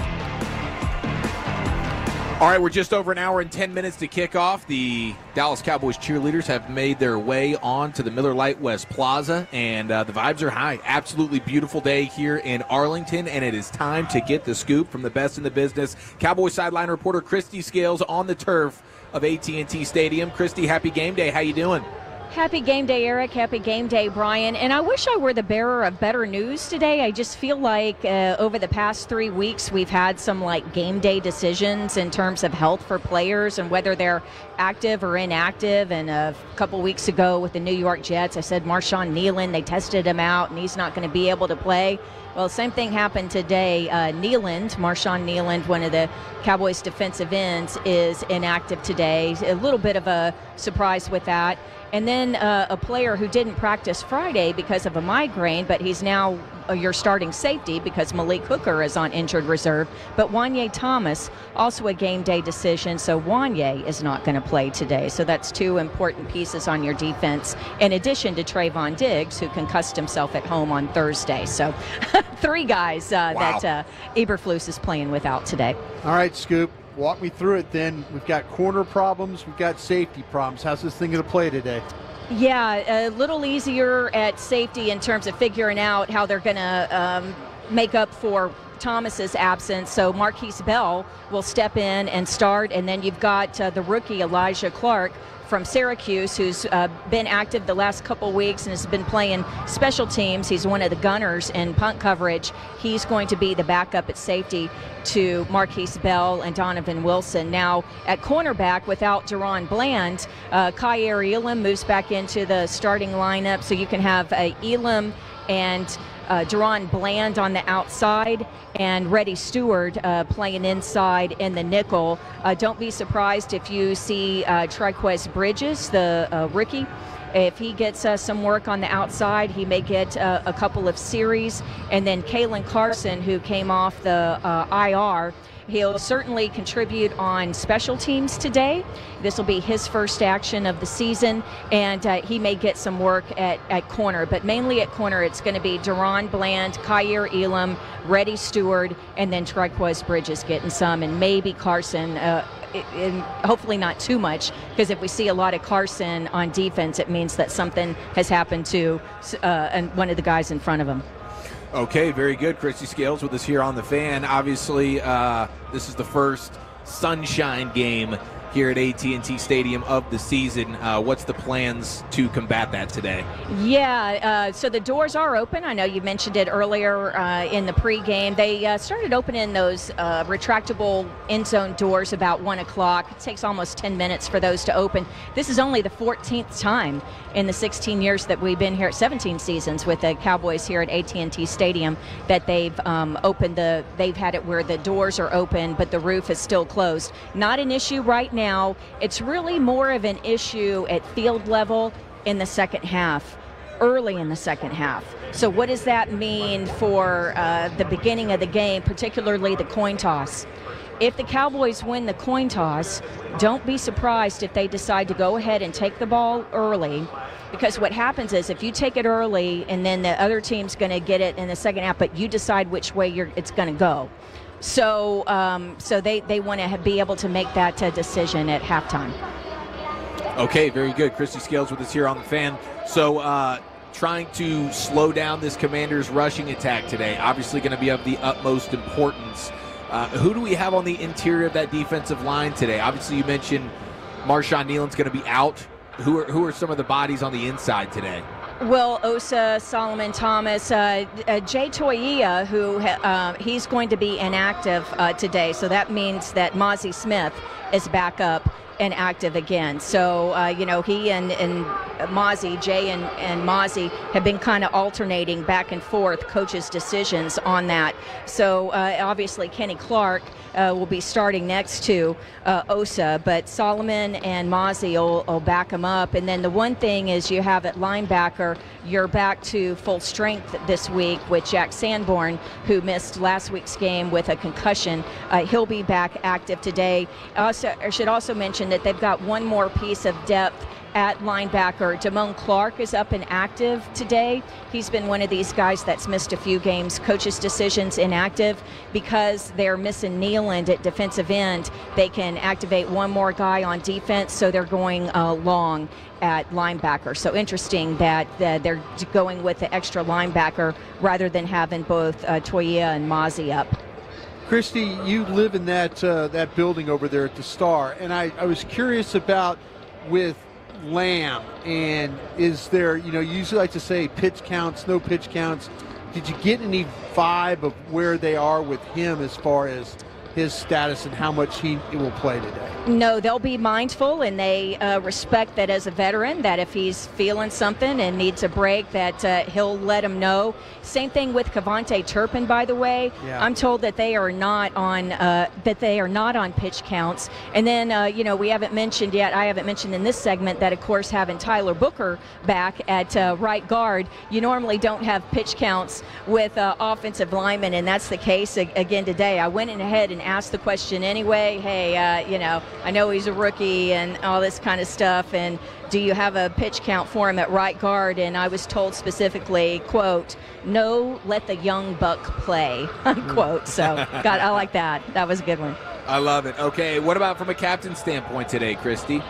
Oh, yeah. So Brock Hoffman, the starting center who's filling in again for Cooper Beebe again this week, he's going to be your game captain. And then just having CD back, CD's one of your two offensive captains for the season, but he's been inactive the past 3 weeks. So Dak and CD on offense, Osa and Donovan Wilson on defense. Of course, Brandon Aubrey and C.J. Goodwin, your season-long captains on special teams. But Brock Hoffman gets the honor today. I was kind of surprised, maybe last week. I know they had Javonte Williams, and he's a Carolina guy too. But Brock, was just from like 40 miles up from Charlotte and had, 25 or 30 family members. That would have been cool if he could have done it in front of his family in Carolina last week. But Brock gets the honors today here at home against Washington. Are you hydrated and ready for a potential another overtime situation here at AT&T Stadium? Hey, I agree with what Bobby Belt says. I really think this is going to be a track meet and one of these games that whoever has it last. That being said, don't go. It means it's probably going to be 10-7, right? So I seem to, whatever I predict, it seems to come out opposite. But you just look at the numbers, and there are just some really interesting things and strength versus weakness and all that kind of thing. But I just think that the Cowboys, you want to get off to a fast start because the Commanders, they've been plagued by these slow starts, right? 5 of their 6 games, they've given up the ball by turnover or punt. In their first series, they've been falling behind by double-digit points in the first half. And so they've had these slow starts. They've had to dig themselves out of holes. So if Dallas can just tighten up at the start of the game, and that's something the Cowboys defense has not been good at. In fact, of the 6 games, I believe the opponents have scored on 5 of the opening series, 5 of the 6 games, not all touchdowns. I think there's a field goal in there along the way, but gosh, just kind of get up in this game and give yourself some breathing room, because I think that once this game gets going, it's going to be like a tennis match, back and forth and down the field. Christy, I was going to ask you, though, with the doors open and you being on the field, it is windy out here on the... Yeah. Are you looking at the ribbons on top, and can you tell us, is there a way that this wind is going to help one way or another? Because we're so accustomed of Aubrey kicking 65, 68-yard field goals in this place, but could the wind be a little bit of a factor with the way it's blowing right now? At this point, it is absolutely not a factor. And I know why you ask, because we have had games where they've opened the doors, or both the roof and the doors have been open, and you get the flags moving atop the uprights. But no, we're not getting it. And I know that you're getting a breeze out there. I was just checking the forecast, and it's like 4 to 10 miles per hour where you are on the plaza, with gusts up to 27 miles per hour. But we're not feeling any of that here at field level. And in fact, the specialists have they're just wrapping up their portion out on the field, and it's not affecting anything right now. Wonderful. Christy, you're the best. Thanks so much for the information and the time, and we will catch up with you again next hour. Thank you, Eric. Thank you, Brian. Thank you. There she goes, Cowboys sideline reporter Christy Scales. All right, today's game between the Washington Commanders and the Dallas Cowboys at AT&T Stadium is brought to you by Pepsi, made for Cowboys watching. Little fun facts here for you. This is the 129th regular season matchup with the Cowboys and Commanders. 131st overall if you include the postseason. Cowboys looking for their 80th win versus Washington. So that's what's a little bit big picture on the line for today's game. And then we just keep talking about how this could be a very offensive affair today. Dallas leads the NFL in EPA as a passing offense. They are dead last in EPA as a pass defense. Yeah. All right. Dallas is allowing a league-high 7.5 yards per passing play, but the Commanders 27th in the league. Not much better. They give up 7 yards per passing play. And how about this? Cowboys games are averaging a league-high 800 combined yards per game. Yeah. Washington averaging just over 700 yards combined per game. That's the 4th highest in the league. So both defenses are going to be in a little bit of a bind today. Maybe we can get a little Hawaiian punch-out action from Chiofalo. That would be nice, though. We talked about a little bit the turnovers and the fact that the Commanders haven't created a bunch, but they, with Krosky Merritt, he's put the ball on the deck a couple of times. So you get around him, make it happen. Yeah, let's take advantage of that. All right, we are now just 60 minutes to kick off. It's an absolutely loaded final hour. As always, we'll hear from Cowboys head coach Brian Schottenheimer. We'll go into the owner's box with Jerry Jones, and, of course, more Super Bowl winning analysis from Brian Broaddus. That's next, right here on The Fan.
is on the air. Deep fade, left corner of the end zone, 1 for 1. Caught the ball.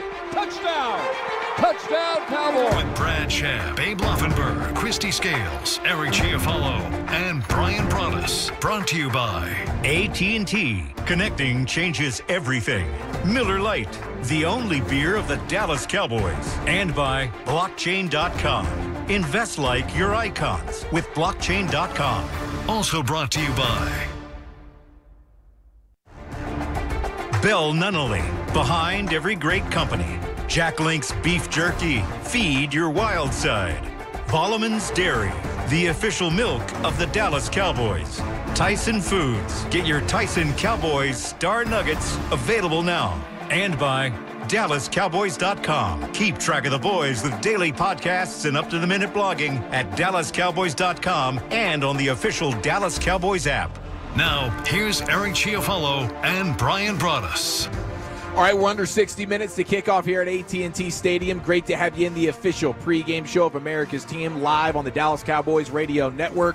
I'm Eric Chiofalo alongside the Super Bowl champion, Bryan Broaddus. And, man, we got a doozy here. Divisional matchup with the Commanders in town. Cowboys looking to get back to 500 and 2-1 in the division. We'll see if we can slow down Jaden Daniels and Bill Krosky-Merritt with the Commanders down a handful of wide receivers today. Broaddus, let's go ahead and preview this bad boy, brought to you by SeatGeek and Sleep Number, the official sleep and wellness partner of the Dallas Cowboys. We'll start with that Commanders offense. Jaden Daniels, Bill Krosky-Merritt, but no Deebo Samuel, no Terry McLaurin, and no Noah Brown. So they're going to be throwing to a bunch of no-name guys today. Yeah, but the way that the Cowboys have lacked a pass rush at times and the way they played zone coverage at times, this still is a little bit of a daunting task. And I say that as that, that Luke McCaffrey, we'll see how the Commanders use him. Zach Ertz is a weapon, especially down in the red zone. Jalen Lane, the 4th-round pick out of Virginia Tech, coming out of college, that was a guy that was a playmaker. And so, I don't think the Cowboys are out of the woods at all here. And even with everything, I agree. Everything being, that the Commanders are so compromised, you've got to prove to me that you could play some pass coverage. You've got to prove to me. And this might be a great game to go ahead and try and play some man coverage stuff. Yes. Listen, it's not Terry McLaurin. It's not Deebo Samuel. Get up on these Commander receivers and play some press coverage on them and make them fight for space in this game. Don't let them have free access, easy routes. Don't let McCaffrey run open or Lane run open.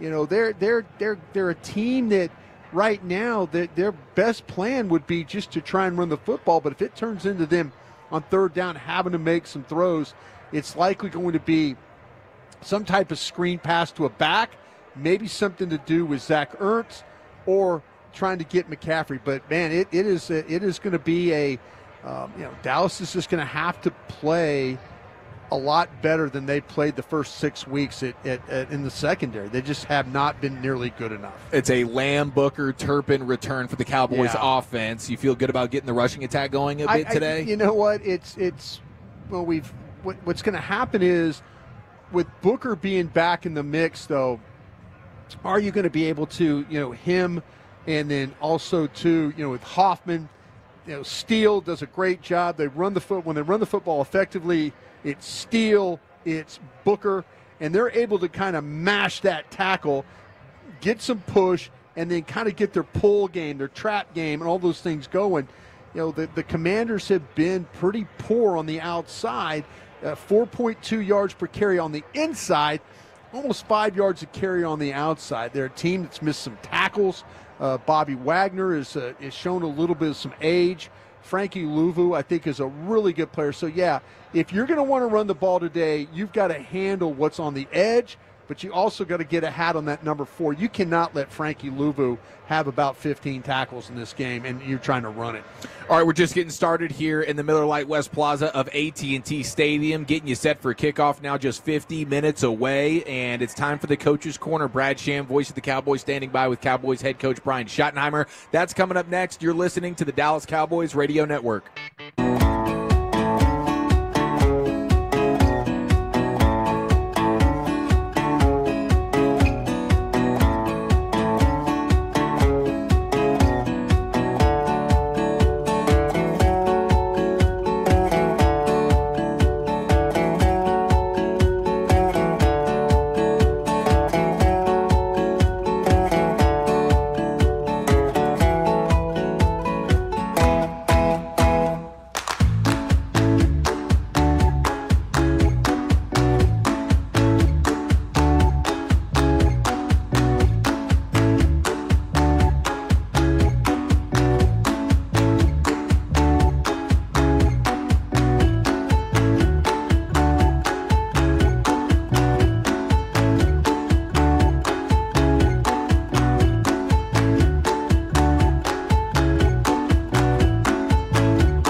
kickoff here at AT&T Stadium. Great to have you in the official pregame show of America's team. We'll go into the owner's box with Jerry Jones coming up here in a few minutes. But right now it's time for today's Coach's Corner. The voice of the Cowboys, Brad Sham, standing by with Cowboys head coach Brian Schottenheimer. Brad, take it away. All right, fellas, thanks. Every coach in the NFL says that the best way to tweak things and make things get better is by practicing well. So the first question's got to be, how was practice this week? Good week. Good energy on Wednesday. Good padded practice. We needed it after last week's game against Carolina, where they won the line of scrimmage against us, and very, very physical, and we played with great pad levels. So hopefully that's a sign of good things to come today. Matt Eberflus was asked a question on Thursday I would love to hear you answer, which was, you can't change all your players and you can't change a scheme in the middle of the season. So when you were tweaking, the question to him was, what do you do if the research shows you the best thing to do is something you really don't prefer to do? How would you answer that? Well, I would say this way. Number one, people that have asked for us to play more man-to-man and things like that, I hope they understand and realize that we do have man-to-man calls in our defense. It's not a brand-new playbook. When we get in there and we talk about playing cover one, different ways we refer to it, it's something that they know. And the biggest thing I would say is, you have to be mindful that you can't change everything. We don't need to change everything, Brad. We actually do some things well. We just don't do them consistently enough. And I think you start with yourself. I do believe that. Hey, for us to be successful, we have to do X, Y, Z. Then you look at your opponent, and that's the secondary part of it. So really two parts, but you always start with yourself first. Hey, what's best for us? And then how does it affect us in our game planning for the Commanders? I see no reason to let Flus have all the fun. You and Dak both said right after the game, hey, we had two possessions at the end of the game where we didn't give anything either. And for that matter, the second half of the game in New Jersey was a big fall off from the first half. So as you've looked at those things, what things do you see that are areas that you can get the offense to even improve? And is that even realistic considering the level at which you're playing? Oh, absolutely. The minute we think we have all the answers is when you're going to be exposed and get shown up in this league. So I've never thought that. I very quickly and easily point to the run game. We have to be more physical up front. We have to capitalize the line of scrimmage. I think that's kind of what got us a little bit in the second half against the Jets. We didn't run it very well, and then it carried over into last week against Carolina. This is a physical, active front that we're playing this week with very good linebackers. Bobby Wagner, I think, is still playing at the highest level that he's playing, which is saying a lot for a guy that's going to the Hall of Fame, in my opinion. And again, I think our best chance of winning this game is to get back to controlling the line of scrimmage on both sides, and I mean this. It starts with us offensively. Very interesting matchup to me with the way Dan and Joe Witt both know Dak, and he knows them, and you know them, and all of that. So how much of a factor can that be? It's fun. I think it's great storylines for people in the media and the fans, and it's real. But again, this is the 2025 Commanders versus the 2025 Cowboys. We don't overthink it. Do we know what their calls are? Yep. Do they know what some of our answers are to certain looks? Yep, they do. But when you're playing the game, man, you got to play the game, and I think that's what's fun about it. And they've adjusted some, we've adjusted some. We're a little different. They don't know exactly, but you get in trouble, in my opinion, Brad, when you think, oh, I know exactly what Joe Witt's thinking. No, you don't.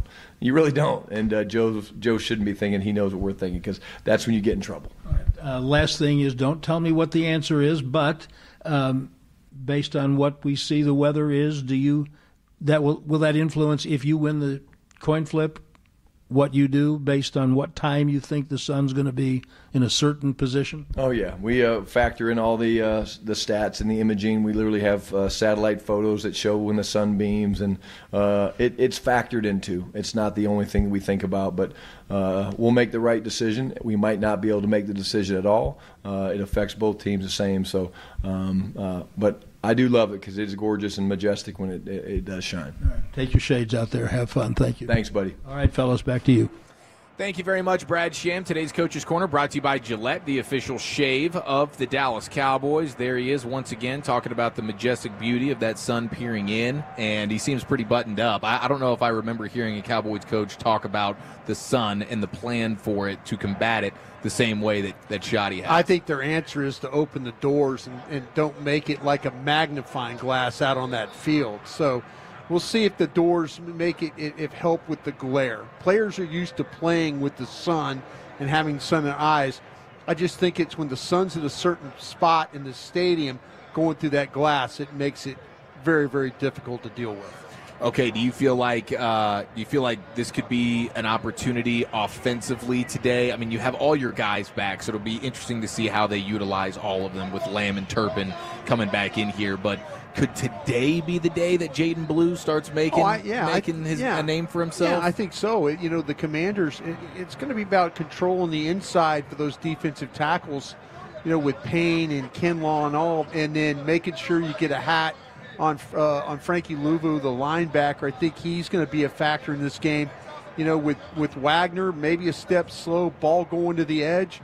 Yeah, you got to do things to try and get Blue the ball in space and let him get going. He has yet to hand him the ball, and he hasn't been able to get past the line of scrimmage and then explode that way. Create some gaps, let him play downhill, and if they're going to struggle with some of their edge defense, then try and take advantage of that.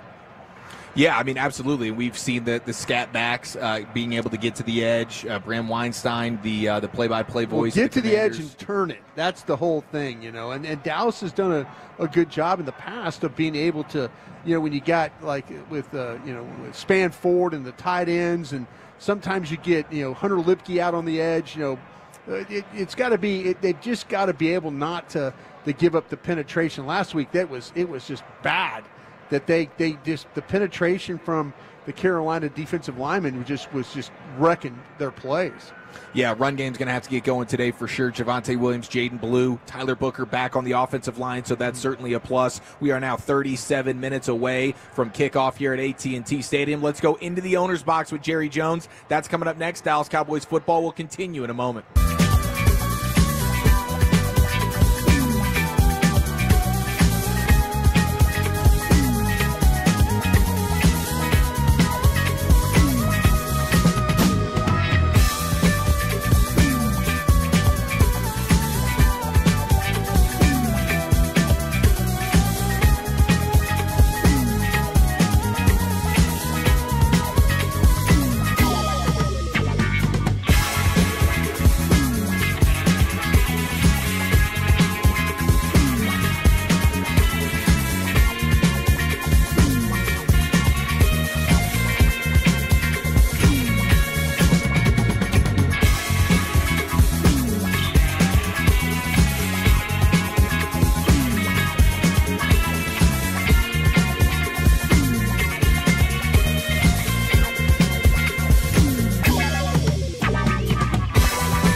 All right, we're just over 30 minutes to kick off here at AT&T Stadium. We'll get the Bryan Broaddus Zebra Report coming up here in just a moment, but right now it's time to throw things into the owner's box. Christy Scales standing by with Cowboys owner and general manager Jerry Jones. Well, guys, Jerry Jones just wrapped up a conversation with Josh Harris, the owner of the Washington Commanders. And, Jerry, do you feel like we're in a fresh new era of the Dallas-Washington rivalry with their hot young quarterback and both teams back up to higher levels and a wide-open NFC East? Well, that's probably a good way to say it, but you need to say it probably every year. And they've got some guys they'd like to have out on the field today. Got several key players that they're not going to be playing. We do too. If you look around the NFL, playing without key players is such a part of what the NFL is. You've got to be able to do that. And it's because you have the cap system you have and the system we're in. But if you can't win with your down-the-line players, you can't position yourself if, in fact, you get to the playoffs or near the playoffs and have those players healthy. You could be eliminated by the time you get there. This is a great game to see that come to play. How do you see Deron Bland and Kyer Elam stepping up today against Jaden Daniels when you are missing a Trayvon Diggs? Well, Bland is, of course, a little bit of a dare I say it and jinx him before the game, but he's a little bit of a proven commodity. We know he's a player and will basically, when he's called upon, has a good experience and knows where he's supposed to be on the field. And that's a big part of what we're lacking on our defense is just execution and many times by the players covering their zones of responsibility. That's as old as back when I was a kid playing football. Jones, quit freelancing, get out there and cover your hole. So nothing new on that part about this game. We need to do a better job of that. We appreciate the visit. Thanks so much, Jerry. That's the view from the owner's box as we continue counting down to Washington Commanders, Dallas Cowboys kickoff. Let's go back out to the plaza and turn things back over to Eric and Bryan. Thank you, Christy. And today's Owner's Box brought to you by Yeti, the official cooler of the Dallas Cowboys and the Dallas Cowboys cheerleaders. Before we get to the Zebra report, let's go ahead and pause 10 seconds to allow stations to identify themselves along the Dallas Cowboys radio network. Your turn it on, leave it on. Home of America's team is 105.3 The Fan. Go low, baby. KRLD-FM and HD1, Dallas-Fort Worth. An Odyssey sports station. All right, now we get to the Zebra Report brought to you by Arrow Exterminators, the official pest control provider of the Dallas Cowboys. Broaddus, what do we have in store? Yeah, you got Alex Kemp today, and Alex is, it's very rare that you get this in the National Football League. But of the 88 calls that Alex Kemp has made, 44 against the home team, 44 against the visiting team. But all right. So, yeah, very, very balanced, but he's one of the top five when it comes to having to make those calls. He makes his crew make way too many calls. Top five. He's not one of these guys that's going to always let you play. What you have to know about him, though, is offensive holding is their number one call. Can he kind of balance there when it comes to home at 11, away at 10? So yeah, it could, not one team. We've seen in the last couple of weeks where there's been big influence, a swing of a home team well over a visiting team. Mm-hmm. False start would be their next one. That's something that's that's a team-related thing. Defensive pass interference, they've had 9 of those called this year. 6 against the aways, 3 against the homes. Neutral zone infraction, that's a thing of jumping into the zone. Kind of a pre-snap penalty as well. Face mask. I haven't seen this crew has given up or called 1 face mask penalty for every game that they officiated so far. They have 6 face masks, and so now you got those penalties are now 15 yards when it comes to it. So 1 a game that this crew has called. Here's a clock watching grouping of officials, delay of the game. What's funny is 5 of those calls, 4 of them against the home team, 1 of them against the away team. So it's usually the visitors are the ones that have to deal with the delay of games. Then you got defensive holding and unnecessary roughness kind of round out their main calls. Boom, there it is. Okay, so potential for plenty of laundry today. This crew, but the thing about it is, like I said, it's very rare that you see that home and the away, this balance, and he's right down the middle, 44-44 with his calls. I love it. All right, let's see here. We are now just over 25 minutes to kick off at AT&T Stadium. Let's go inside the booth with the voice of the Cowboys, Brad Sham. That's coming up next. You're listening to the Dallas Cowboys Radio Network. Miller.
All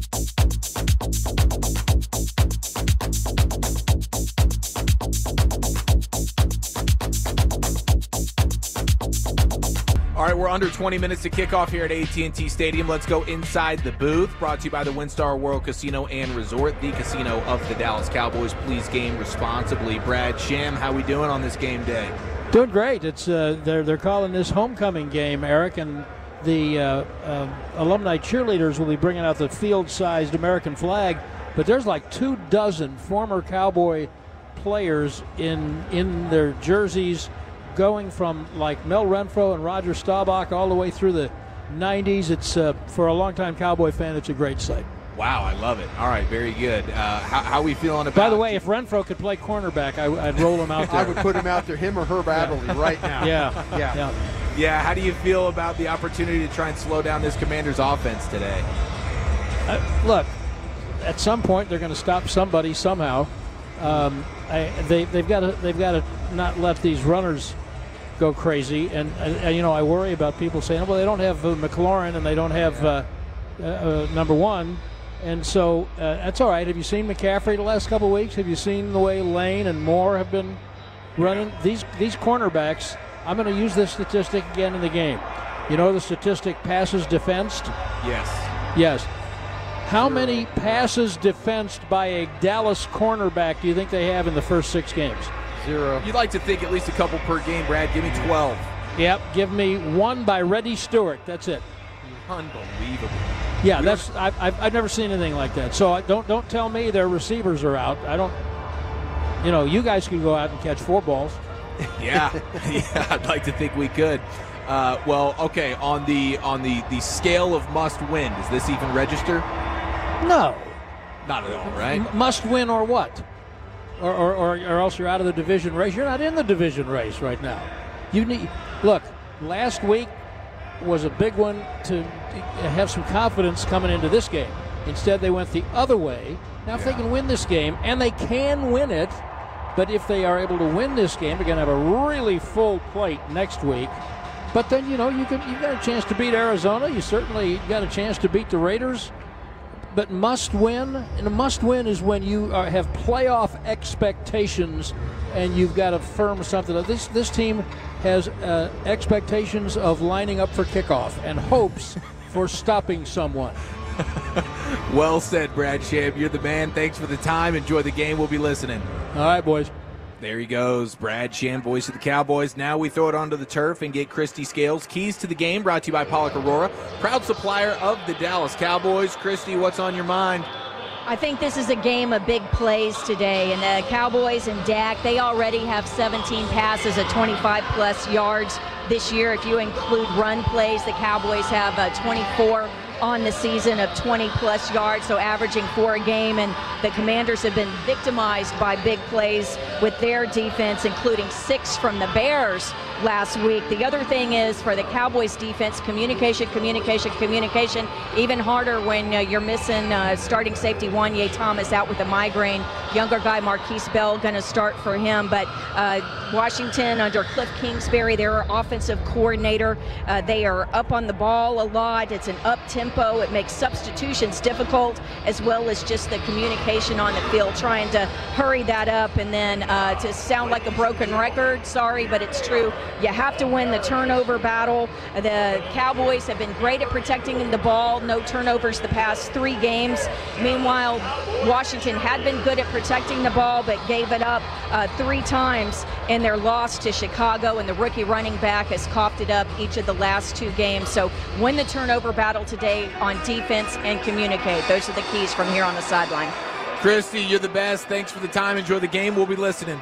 Thank you, Eric. Thank you, Bryan. There she goes, Cowboys sideline reporter Christy Scales. And now we inch closer and closer to kickoff, but we can't have a Cowboys kickoff without a Bryan Broaddus prediction. Yeah, it's a must-win game. No, not really. It's a 31-28 Dallas here today. 31-28, huh? Holding them under 30. I've been I like right that. yet all year, so why not? Let's see. We're just taking a shot in the dark. Listen, there's no way to predict a Cowboys game, and especially predict a win confidently. Not with when this they have defense not with this defense right here. Yep. Christy made a great point with the up-tempo nature of this Commanders offense. That'll be something to watch that for the jumbo here. formations. I am going to go ahead and I am going to pick the Cowboys to win. Okay. I'm going to go 38-34. They outlast them. Hopefully we don't need overtime for this one, Broaddus. 38-34, give me the Cowboys victory. There it is, your pregame show in the books. Myself and Broaddus will have the halftime and the postgame, so looking forward to that. Kickoff is around the corner with Brad, Babe, and Christy. Dallas Cowboys football will continue in a moment. Cowboys fans, here's the...